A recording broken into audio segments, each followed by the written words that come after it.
येणाऱ्या काळामध्ये राज्यामधलं आणि केंद्रातलं सरकार अतिशय सुरळीतपणे 2029 पर्यंत चाललं पाहिजे, ही धारणा पूर्ण महाराष्ट्रातील जनतेची आहे आणि हीच धारणा भारतीय जनता पार्टीची सुद्धा आहे.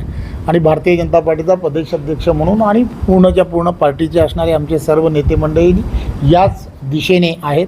परंतु एक गोष्ट लक्षात घेतली पाहिजे की काही दिवसा अगोदर काही घटनाक्रम असेच होत राहिले की त्या घटनाक्रमांमुळे काही ना काहीतरी विषय पुढे जात राहिले.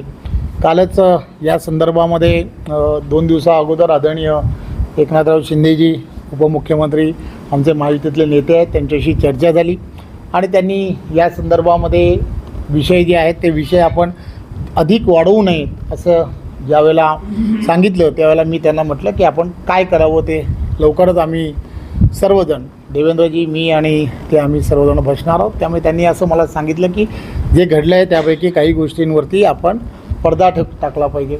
त्यामुळे कल्याण डोंबिवली आणि हा सगळा जो भाग आहे जरा एकदम अतिशय संवेदनशील आहे.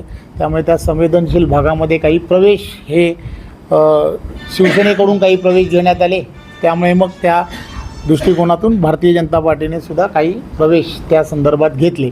त्यामुळे त्या घेतलेल्या प्रवेशांच्या संदर्भात काही चर्चा येणाऱ्या काळात करणं हे अपेक्षित आहे. त्यामुळे त्यामध्ये एक युवा नेतृत्व आहे अभिजित थरवळ म्हणून, त्याचा प्रवेश घेतल्यानंतर थोडंसं अधिक त्यामध्ये तीव्रता जाणवली. त्यामुळे असे काही प्रवेश उल्हासनगरमधले असणारे काही प्रवेश, कल्याण डोंबिवलीमधले असणारे शिवसेनेमधले काही प्रवेश, आमचे भारतीय जनता पार्टीमधले असणारे प्रवेश, या सर्व गोष्टींबद्दल थोडेसे आक्षेप सर्व बाजूने दोन्ही बाजूने दिसत आहेत.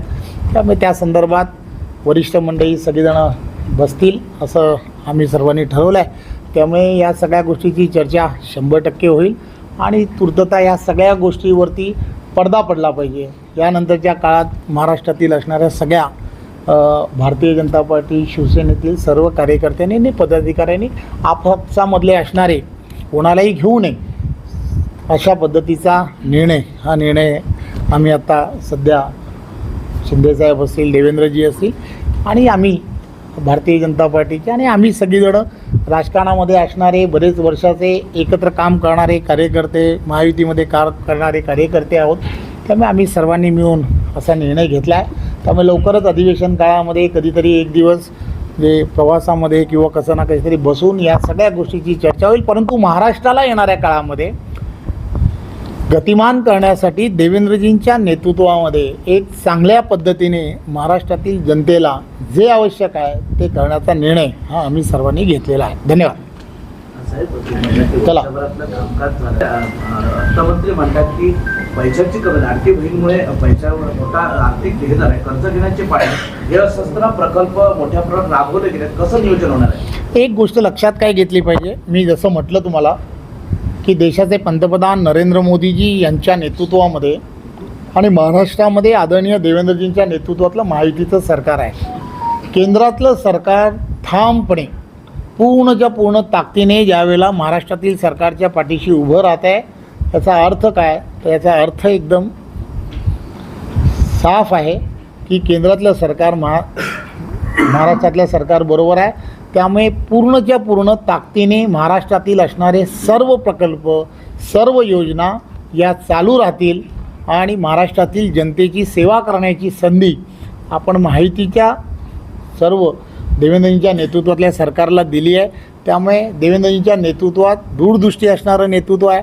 त्यांना पुढे काय होणार आहे आणि महाराष्ट्राला काय आवश्यकता आहे याची कल्पना आहे. त्यामुळे ते महाराष्ट्राला त्या दिशेने घेऊन जातील.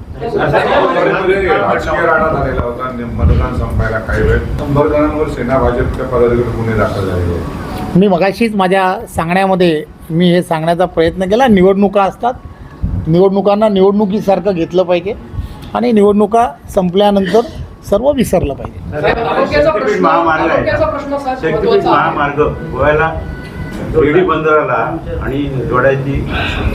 या संदर्भामध्ये तो प्रकल्प जो आहे तो प्रकल्प आणि या संदर्भात देवेंद्रजी अतिशय चांगल्या पद्धतीने त्याचा सर्वांचा विचार करतायत आणि महाराष्ट्राला शक्तिपीठ हा किती आवश्यक आहे याची आपणा सर्वांना कल्पना आहे.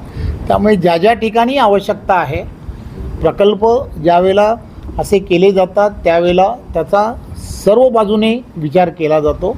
उद्योगधंद्यांना त्याचा कसा फायदा होणार आहे, तिथल्या नागरिकांना त्याचा कसा लाभ होणार आहे, त्यामुळे सर्व बाजूने त्याचा विचार करून तो मार्ग हा महाराष्ट्राला आणि महाराष्ट्रातील असणाऱ्या आणि विशेष करून विदर्भापासून कोकणापर्यंतच्या असणाऱ्या प्रत्येकाला समृद्धीला कसा घेऊन जाईल याचा त्याच्यामध्ये विचार केला जातो.